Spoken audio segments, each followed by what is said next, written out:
اعوذ باللہ من الشیطان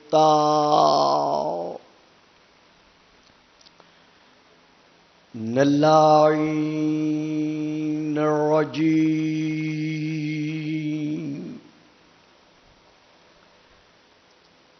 بسم اللہ الرحمن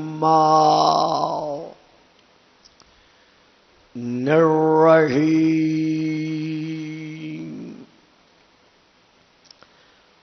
الحمد للہ الذی جعل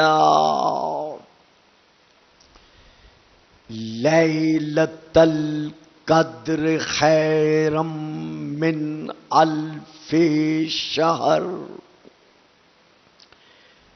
والشکر للہ الذی جعلنا من اہل لیلۃ القدر والصلاۃ والسلام علی معدن فیوزات لیلۃ القدر محمد المبعوث صلوات.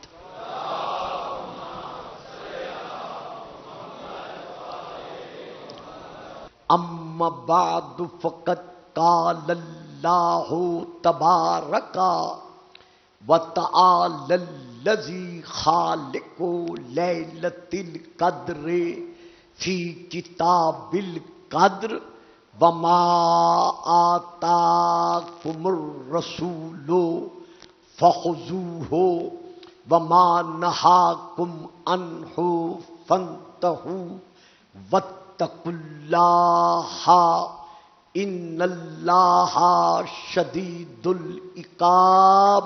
صلوات.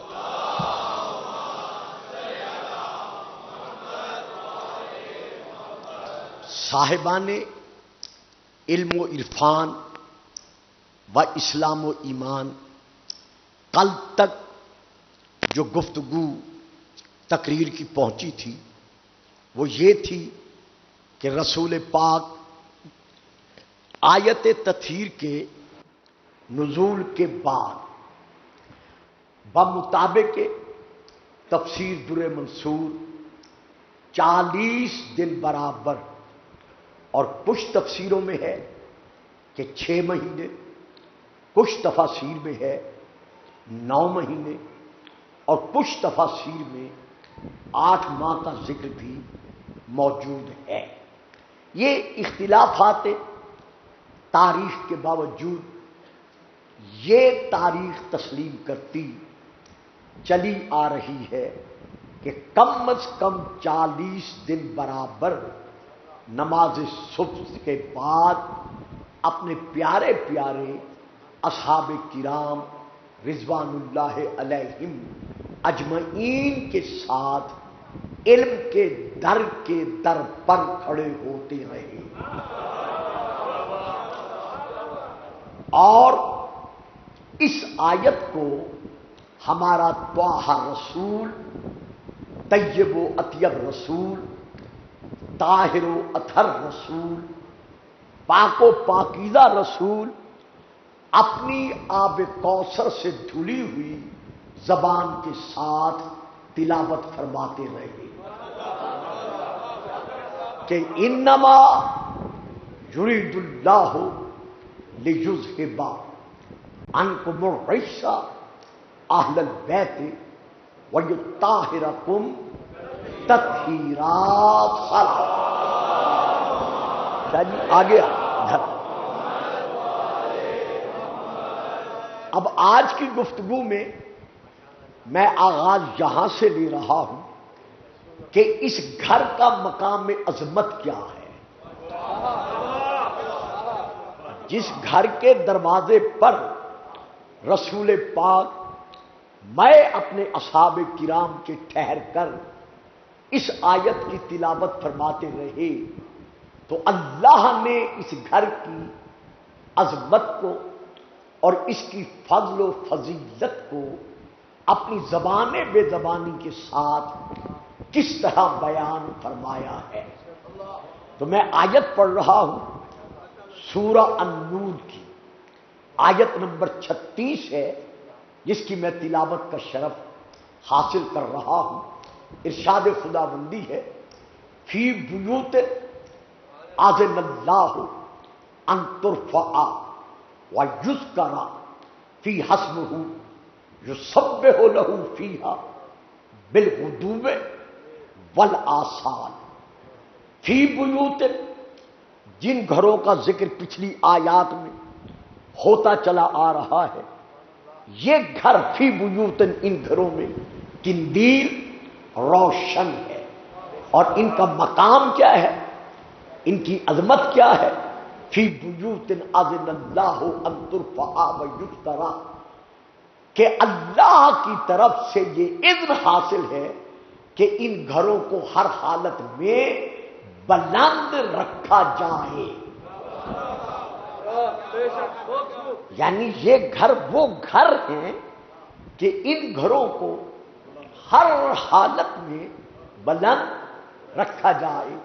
ان گھروں میں صبح و شام اللہ کا ذکر ہو رہا ہے اور اللہ کی تسبیح جاری و ساری رہتی ہے.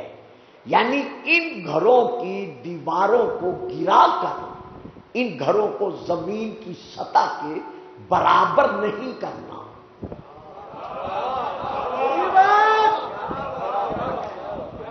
یعنی فی بیوت اذن اللہ ان ترفع، یعنی یہ وہ گھر ہیں کہ جن گھروں کے متعلق وہ بے گھر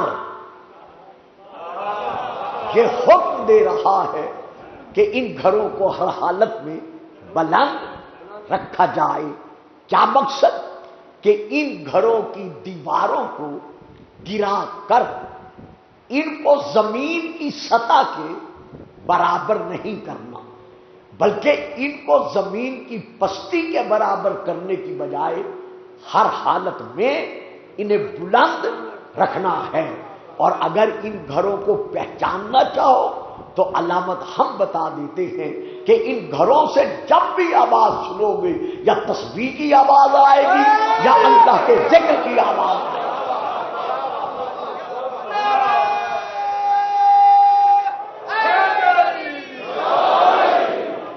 یا رسول اللہ لبیت علی و فاطمہ تھا، حضرت علی اور سیدہ کے گھر کی طرف اشارہ کرتے ہوئے کہا یا رسول اللہ کیا یہ گھر بھی انبیاء کے گھروں میں شامل ہے؟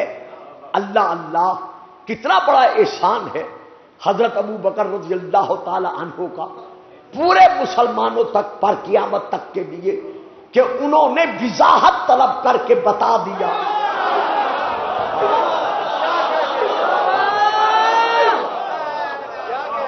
تاکہ حقیقتیں روز روشن کی طرح ہمیشہ واضح رہے. ایک لفظ دو لفظ کہتا ہوں پھر میں رسول کا فرمان عرض کرتا ہوں.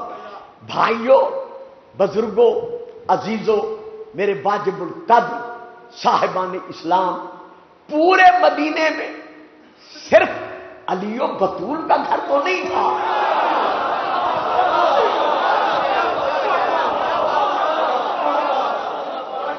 رسول پاک کی فضل و فضیلت کا منہ بولتا قصیدہ ہے، کیونکہ علی و فاطمہ، حسین و حسن کی اصل رسول ہیں. میں فکرہ پھر دے رہا ہوں، جتنی تعریف علی کی جائے، سیدہ کی جائے، حسنین کی جائے، اصل تعریف لوٹتی ہے رسول کی طرف، کیونکہ شجرۃ الطیبہ کی جڑ رسول ہے.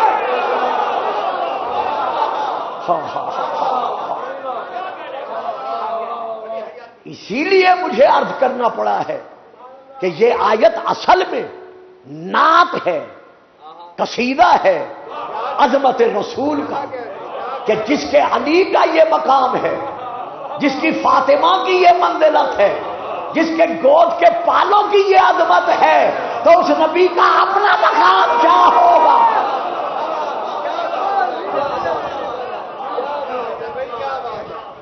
اسی سلسلے میں میں اب سورہ الزخرف کی آیت پڑھ رہا ہوں جس میں اللہ ارشاد فرما رہا ہے، یہ آیت نمبر 45 ہے۔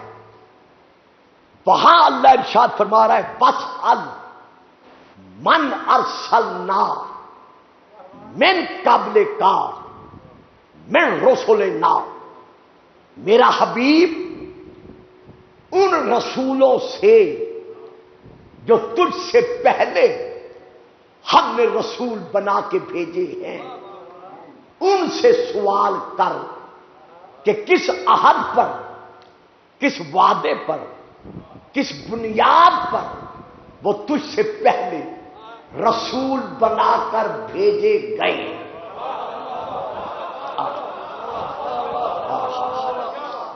اب یہ تو آپ پر ظاہر ہے، آغوش مادر سے آپ جانتے ہیں کہ حضرت آدم علیہ السلام سے لے کر حضرت عیسیٰ علیہ السلام تک کوئی نبی نہ مکہ میں آیا ہے ہمارے رسول کے زمانے میں، بعد کی تاریخ کو میں ابھی نہیں لیتا، نہ مدینے میں پہنچا ہے، نہ کسی غزوہ میں آیا ہے، نہ کسی مقام پر رسول تک پہنچا ہے۔ جب کوئی نبی رسول کے سامنے آیا ہی نہیں تو پھر اللہ فرما کیا رہا ہے وَاسْأَلْ، ان سے سوال کر۔ سوال تو کیا جاتا ہے اس سے جو سامنے موجود ہو۔ جب کوئی نبی آیا ہی نہیں رسول کے سامنے تو پھر اللہ فرما رہا ہے کہ ان رسولوں سے سوال کر۔ تو رسول نے یہ سوال کہاں کیا؟ چونکہ صیغہ امر ہے، میں پھر یہاں پر چند کتب کے نام لے کر آگے بڑھنا چاہتا ہوں کہ جب رسول سے کہا گیا کہ ان رسولوں سے سوال کر تو رسول پاک نے سوال کیا تو کہاں کیا؟ پہلے میں کتابوں کے نام لیتا ہوں، پھر میں اس طرف رخ کرتا ہوں کہ سوال کہاں کیا۔ ان کتابوں میں سے پہلی کتاب جو ہے جو مکمل طور پر اس کی تشریح اور تفسیر بیان کر رہی ہے، اس کتاب میں پہلی کتاب ہے شواہد التنزیل، جلد نمبر 2 صفحہ نمبر 156۔ دوسری کتاب ہے فرائض الصمتین، جلد نمبر 1 صفحہ نمبر 81۔ تیسری کتاب ہے تاریخ دمشق، جلد نمبر 2 صفحہ نمبر 97۔ اور اس کے ساتھ ساتھ پھر چند ایک کتب ہیں جن کے میں پھر نام لے رہا ہوں۔ حضرت علامہ حاکم نیشاپوری نے اپنی کتاب معرفت علوم الحدیث ایک، علامہ سالبی نے اپنی تفسیر جلد نمبر 8، علامہ ابن عساکر نے تاریخ مدینہ تو دمشق، اس میں جلد نمبر 42 اسی طرح کفایت الطالب صفحہ نمبر 75، الباب الخامس کتاب جناب المودت جلد نمبر 1، اور باقی کتب میں درج ہے کہ رسول پاک فرماتے ہیں جب شب معراج، جب شب معراج میں چوتھے آسمان پر پہنچا اور اللہ نے تمام انبیاء کو میرے گردا گرد جمع کیا، جب میں انہیں اور ملائکہ کو نماز پڑھا چکا، جب سلام ادا کر چکا، تو میرے رب کی طرف سے آنے والا فرشتہ میرے پاس آیا اور اس نے آ کر مجھے کہا کہ تیرا رب فرما رہا ہے وَاسْأَلْ، ان سے سوال کر۔ واجب آپ کی خاموشی، وَاسْأَلْ، ان رسولوں سے سوال کر کہ یہ تجھ سے پہلے کس عہد پر، کس وعدے پر یہ رسول نبی بنا کر بھیجے گئے ہیں۔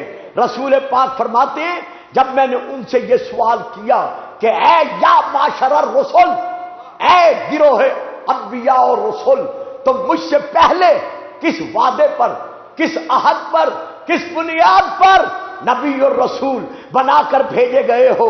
کالو، تو تمام نبیوں نے مل کر جو مجھے جواب دیا وہ یہی جواب دیا، الا ولایت کا یا محمد و ولایت علی ابن ابی۔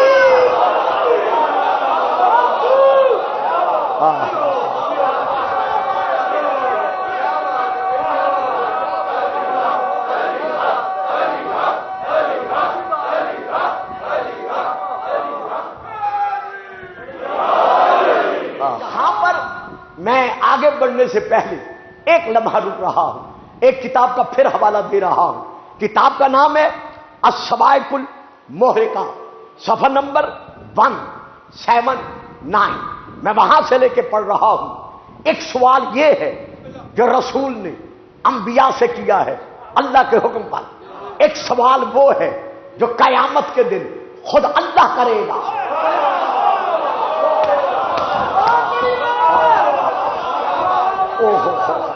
ایک سوال یہ ہے جو اللہ کے حکم پر ہمارے رسول نے انبیاء سے کیا ہے، میں نے حوالہ دے دیا ہے۔ ایک سوال وہ ہے جو قیامت کے دن امت رسول سے خود اللہ کرے گا، جب میرے رسول کی پیاری پیاری امت رحمت للعالمین کی رحمت کے سائے میں اپنے آپ کو تسلیم کرتے ہوئے، اپنے اعمال پر ناز کرتے ہوئے جنت کی رب جانے لگے گی بغیر کسی حیل و حجت کے۔ ادھر وہ بڑھیں گے، ادھر اللہ ملائکہ کو حکم دے گا کہ فو ہم، ملائکہ ان جانے والوں کو روکو، ملائکہ ان جانے والوں کو روکو۔ کیوں روکو؟ انہم مسئولون، ابھی ان سے کچھ پوچھا جانا باقی ہے۔ ملائکہ عرض کریں گے یا اللہ ان سے کیا پوچھنا ہے؟ جواب ملے گا روکو، ان سے پوچھنا ہے ان ولایت علی ابن ابی۔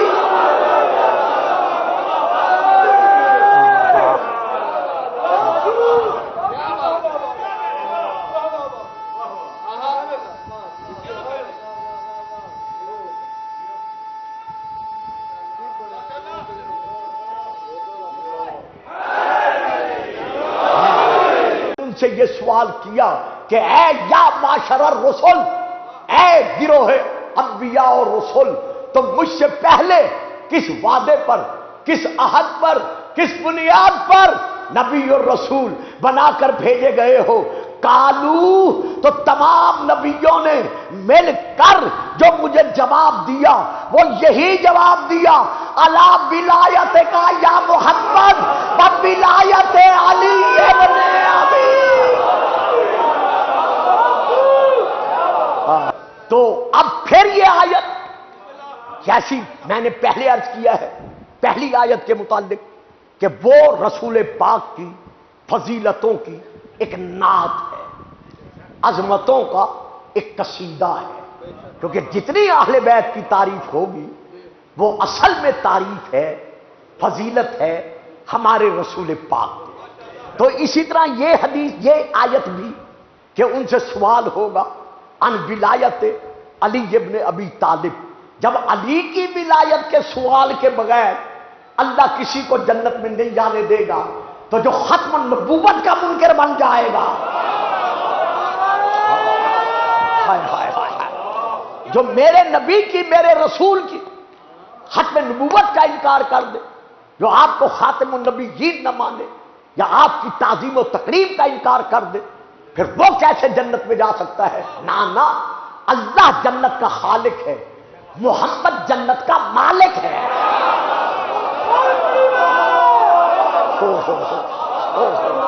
نہیں صاحبان، آپ خاموش رہ گئے۔ اللہ جنت کا خالق ہے، ہمارا رسول جنت کا مالک ہے، اور علی قاسم الجنت ہے، فاطمہ خاتون جنت ہے، حسین و حسن جمانان جنت کے کالوی سردار تھے، آج بھی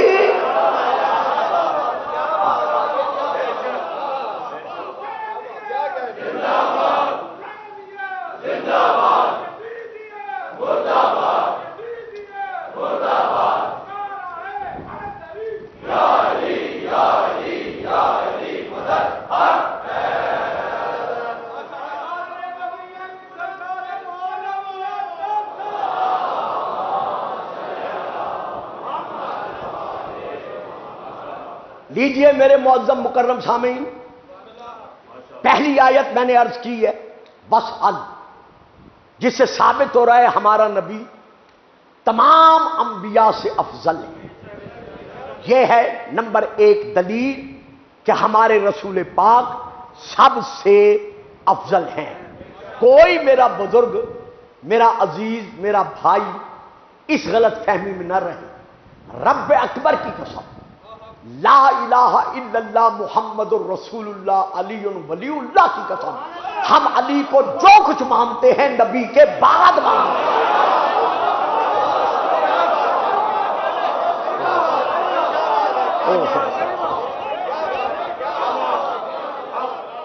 ہم علی کو ذاتاً و صفاتاً بے شک علی مانتے ہیں، لیکن آج خود نہیں مانتے۔ ما آتاکم الرسول فخذوہ، جو رسول دے وہ لو، جو رسول نے منوایا ہے ہم وہی مانتے چلے آ رہے ہیں۔ تو اسی طرح دوسری آیت جو میں نے ابھی آپ کے سامنے پہلی بیان کیا، دوسری، یہ دونوں آیات ثابت کر رہی ہیں کہ ہمارا نبی افضل الانبیاء ہے۔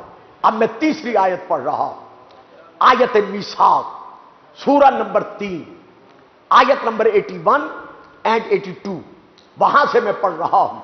وَإِذْ أَخَذَ اللَّهُ مِيثَاقَ النَّبِيِّينَ لَمَا آتَيْتُكُم مِّن كِتَابٍ وَحِكْمَةٍ ثُمَّ جَاءَكُمْ رَسُولٌ مُّصَدِّقٌ لِّمَا مَعَكُمْ لَتُؤْمِنُنَّ بِهِ وَلَتَنصُرُنَّهُ قَالَ أَأَقْرَرْتُمْ وَأَخَذْتُمْ عَلَىٰ ذَٰلِكُمْ إِصْرِي قَالُوا أَقْرَرْنَا قَالَ فَاشْهَدُوا وَأَنَا مَعَكُمْ مِنَ الشَّاهِدِينَ فَمَن تَوَلَّىٰ بَعْدَ ذَٰلِكَ فَأُولَٰئِكَ هُمُ الْفَاسِقُونَ۔ ان آیات کو کہا جاتا ہے آیات عہد، آیات وعدہ، آیات میثاق۔ عالم زر میں اللہ نے جسے جسے نبی بنا کے بھیجنا تھا ان تمام نبیوں سے یہ وعدہ لیا کہ تمہارے بعد آئے گا ایک رسول، کیا اس رسول پر ایمان لانے کا اور اس کی مدد کرنے کا وعدہ کرتے ہو؟ میں چپ کر گیا۔ جو بہت عرصے سے مجھے سن رہے ہیں انہیں شاید یاد آ جائے گا کہ کسی نہ کسی تقریر میں پیکھے وال میں یہ نقطہ بیان کر چکا ہوں کہ کیا تم اس آنے والے رسول پر اے گروہ انبیاء ایمان لانے کا اور اس کی مدد کرنے کا وعدہ کرتے ہو؟ پہلے انبیاء سے وعدہ لیا رسول پر ایمان لانے کا، پھر وعدہ لیا رسول کی مدد کرنے کا۔ یا اللہ پہلے وعدہ لے لیتا مدد کرنے کا اور پھر وعدہ لے لیتا ایمان لانے کا۔ کہا پگلے یہی تو تمہیں سمجھا رہا ہوں کہ میرے محمد کا مددگار وہی ہو سکتا ہے جو اس پر ایمان رکھتا ہے۔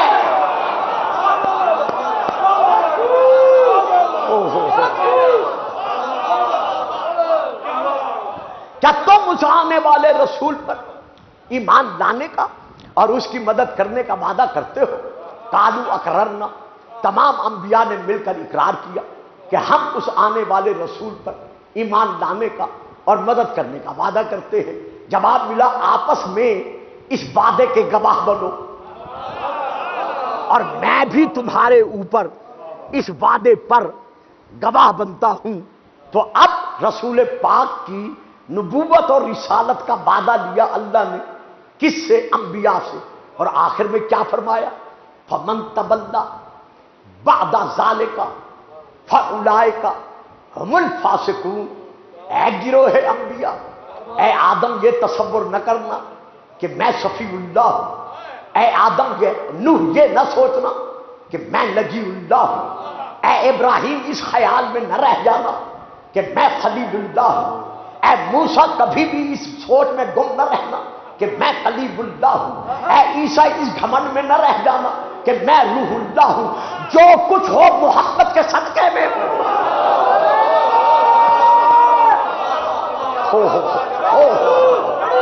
نہیں صاحب نہیں، عاشقان نبوت اور رسالت مل کے نعرہ رسالت، نعرہ رسالت، نعرہ حیدری، درود پڑھیے گا، صلوات۔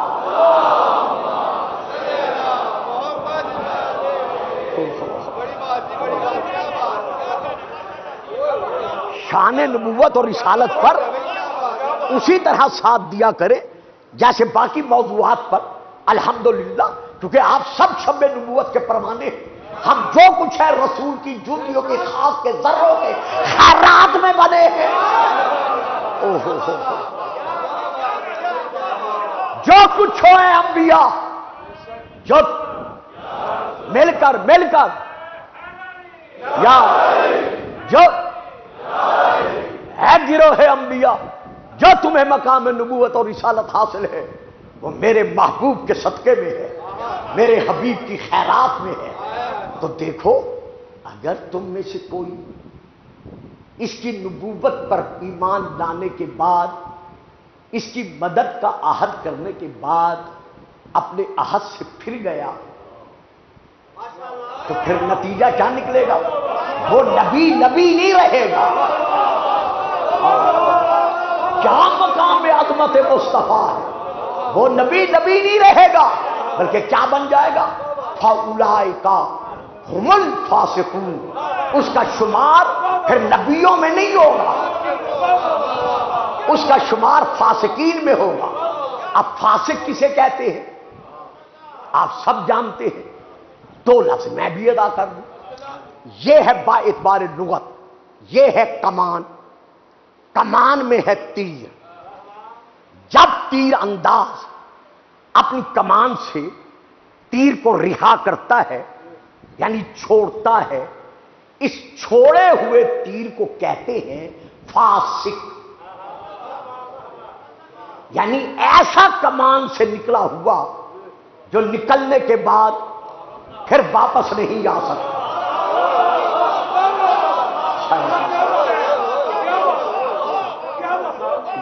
آئیے قبلہ تشریف لائیے، درود پڑھیے گا، صلوات۔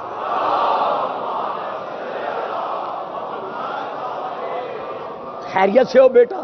ٹھیک ہو؟ یہ میرا عزیز بڑی دور سے تشریف لایا ہے، درود پڑھیے گا، صلوات۔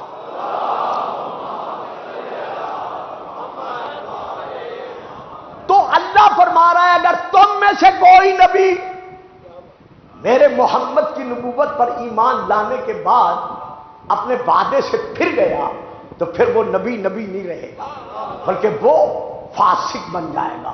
اب کتنا مقام عظمت ہے میرے مصطفیٰ کا کہ کوئی نبی رہتا ہی نہیں جب تک اس کا امتی نہ ہو۔ تو کتنا مقام فخر ہے ہمارے لیے کہ نبی بھی میرے نبی کے امتی، اور ہم بھی ہمارے نبی کے امتی۔ یعنی اللہ تو ہمیں کھڑا کر رہا ہے نبیوں کے ساتھ۔ نہیں دیتا، اگلا فکرہ نہیں دیتا جب تک آپ نہیں بولیں گے۔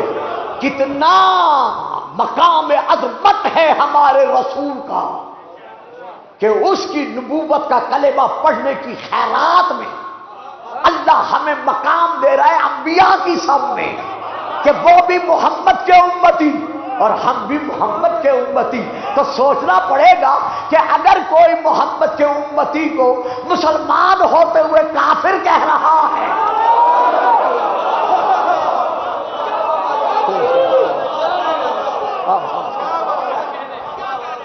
تو آئیے اس عظمت کی طرف جو رسول کی خیرات میں محمد و آل محمد کے صدقے میں اللہ ہمیں عطا کر رہا ہے۔ تو اللہ ہمارا نبی ہر نبی سے اس آیت میثاق کے تحت افضل۔ یہ ہے تیسری دلیل۔ اب میں دے رہا ہوں چوتھی دلیل۔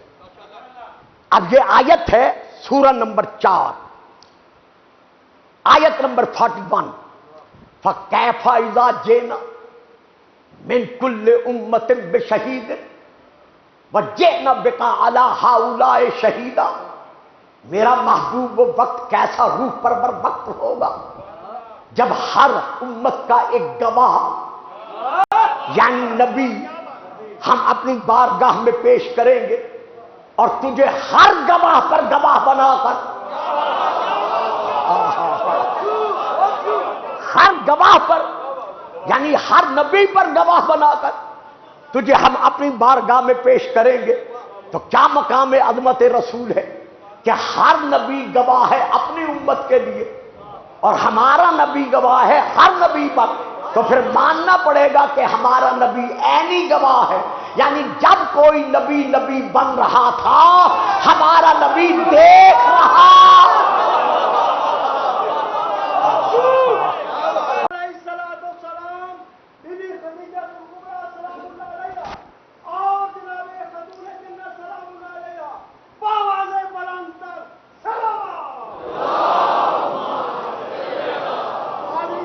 جیتے رہے، سلامت رہے۔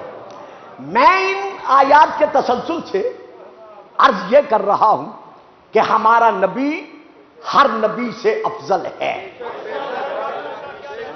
تشریح میں نہیں کر رہا چونکہ وقت نہیں ہے، لیجئے میں ایک اور آیت پڑھ رہا ہوں۔ سورہ نمبر 7 الاعراف آیت نمبر 158 اللہ ارشاد فرما رہا ہے، قل، میرا حبیب ان سے کہہ دو، یا ایھا الناس انی رسول اللہ الیکم جمیعا، اے لوگو میں خاص ٹولے کے لیے یا گروہ کے لیے یا خاص لوگوں کے لیے نبی بن کر نہیں آیا۔ الیکم جمیعا، میں تم سب کے لیے نبوت کا تاج سر پر سجا کے آیا ہوں۔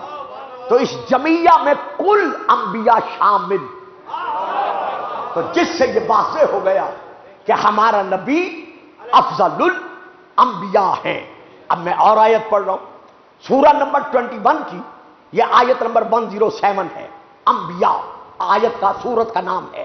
وما ارسلناک الا رحمۃ للعالمین، میرے حبیب ہم نے آپ کو نہیں بھیجا مگر عالمین کے لیے رحمت بنا کر۔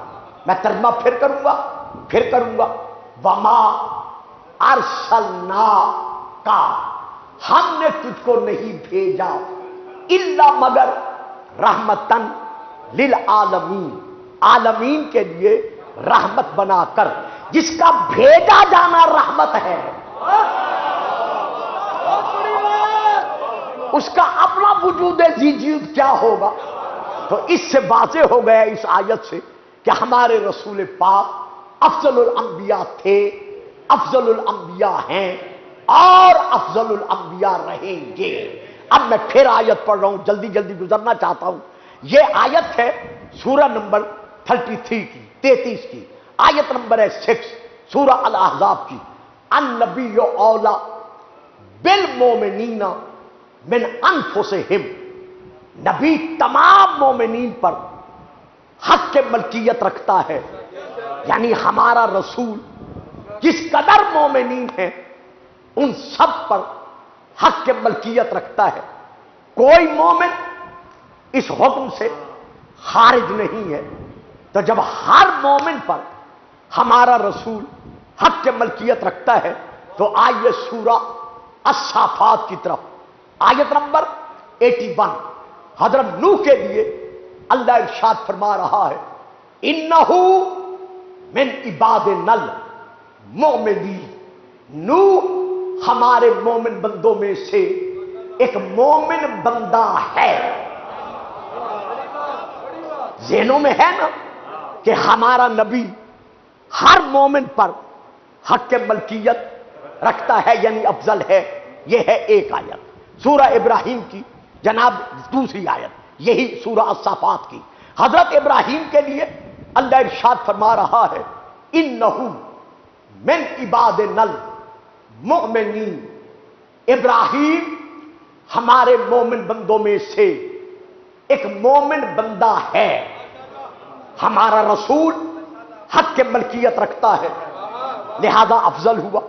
اب میں پھر آیت پڑھ رہا ہوں، اللہ ارشاد فرما رہا ہے جناب موسیٰ اور ہارون کے متعلق، انہما من عبادنا المؤمنین کہ موسیٰ اور ہارون یہ دونوں کو دونوں ہمارے مومن بندوں میں سے دو مومن بندے ہیں۔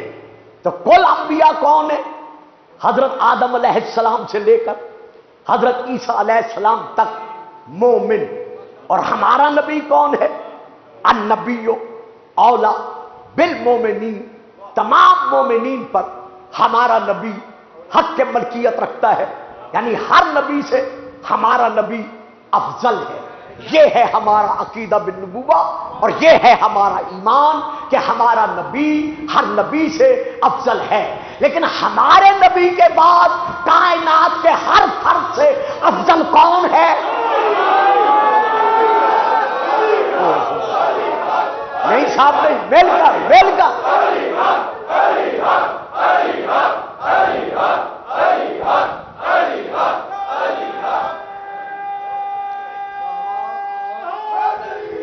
بات سمجھ میں آ رہی ہے؟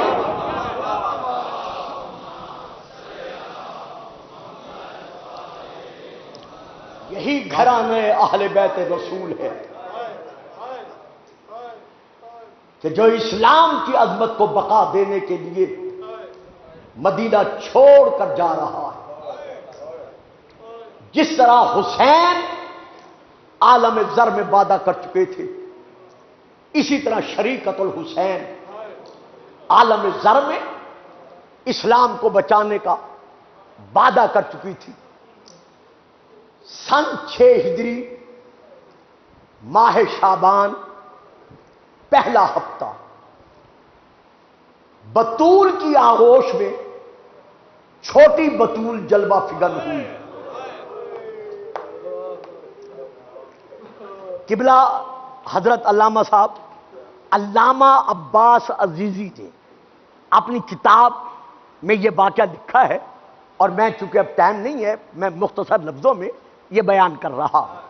آیت اللہ علامہ عباس عزیزی یہ واقعہ لکھ رہے ہیں کہ جیسے سیدہ آغوش مادر کی زینت بنی، بی بی کا رونا رک نہ سکا۔ مرحبا مرحبا مرحبا، جیتے رہو سلامت رہو۔ آغوش مادر میں آتے ہی سیدہ نے رونا شروع کیا۔ جب بی بی زاروں قطار رو رہی تھی، سیدہ بار بار بیٹی کا سر چوم کر فرما رہی تھی، اس کو تی یا بنتی، میری بیٹی اب تو تم ماں کی گود میں ہے، اب تو رونا بند کر دے۔ سیدہ کا رونا بند نہیں ہوا۔ کہا فضا ابو الحسن کو بلا کے لے آؤ۔ میرے مولا علی آئے، سیدہ بچی کو آگے بڑھاتے ہوئے کہتی ہیں، مولا جب سے آئی ہے برابر رو رہی ہے، اس کا رونا بند نہیں ہو رہا۔ علی نے ہاتھوں پہ لیا، سر چوما، ہاتھ چومے، کلائیاں چومی، نہ رونے والا علی رو پڑا۔ اللہ اتنا روئے کہ علی کے آنسو داڑھی سے گزر کر زمین پہ گرنے لگے۔ کہا مولا آپ بھی رو رہے ہیں؟ کہا بطول جس وقت کو یاد کر کے میں رو رہا ہوں، وہ وقت میرے آنسوؤں کو رکنے نہیں دے رہا۔ ہاتھوں پر رکھ کر کہا اس کو تھی یا بنتی، میری بیٹی چپ کر جا۔ بی بی کا رونا اور بڑھا۔ علی فرماتے ہیں بہن فضا جا رسول پاک کو بلا کے لے آ۔ رسول پاک تشریف لائے، علی و فاطمہ نے بچی کو آگے بڑھایا۔ حضور یہ بچی جب سے آئی ہے اس کا گریہ بند نہیں ہو رہا، رونا بند نہیں ہو رہا۔ کائنات کا رسول جھکتے جھکتے زینب پر جھک گئے، بیٹی کا بوسہ لیا، روتے روتے رسول کی ہچکی بن گئی۔ علی و بطول عرض کرتے ہیں مولا آپ بھی رو رہے ہیں؟ فرمایا آنے والا وقت مجھے رلا رہا ہے۔ بیٹی چپ کر جا۔ بی بی کا رونا اور بڑھا۔ حسن آگے بڑھے، چھوٹے سے ہاتھ بہن پر رکھ کر کہا اس کو تی یا اختی، میری بہن رونا بند کر۔ بی بی کا پھر بھی رونا بند نہیں ہوا۔ اب رسول فرماتے ہیں بطول میرے حسین کو بولا۔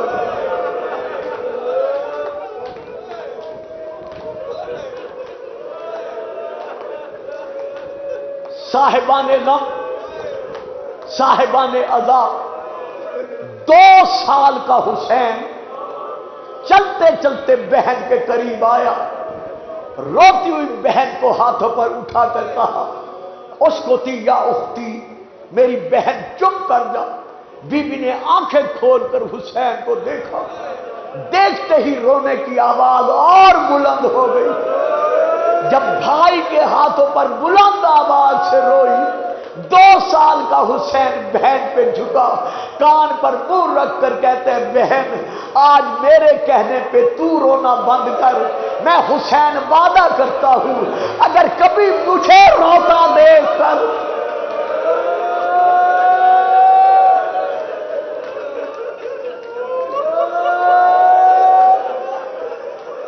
تو کہے گی حسین رونا بند کر تو میں تیرے کہنے پر رونا بند کر دوں گا۔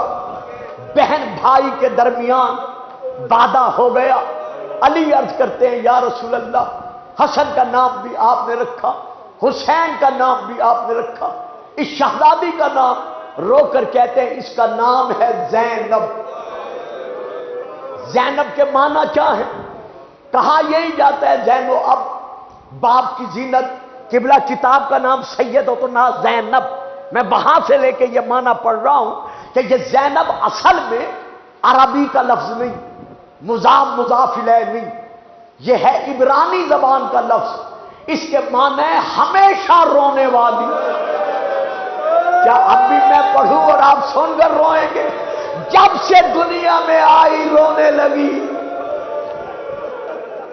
اور آج بھی پردے داروں میں بیٹھ کر رو رہی ہے۔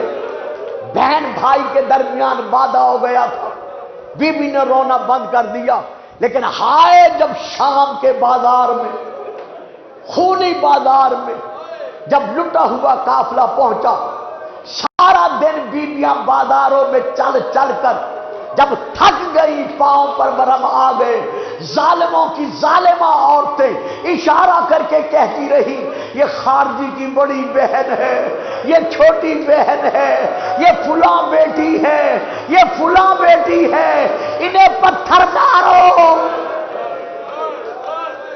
اتنے پتھر برسے کہ باب الساعات کے سامنے سیدہ زینب قدم نہ اٹھا سکی، بی بی رک گئی۔ جب قدم نہ اٹھا، اب واسطہ بی بی سیدہ کا مجھے معاف کر دینا۔ زجر بن قیس نے وہ رسی جس کا کونا اس کے ہاتھ میں تھا، گوشہ ہاتھ میں تھا، زور سے کھینچی، جیسے رسی کھینچی 18 بھائیوں کی بہن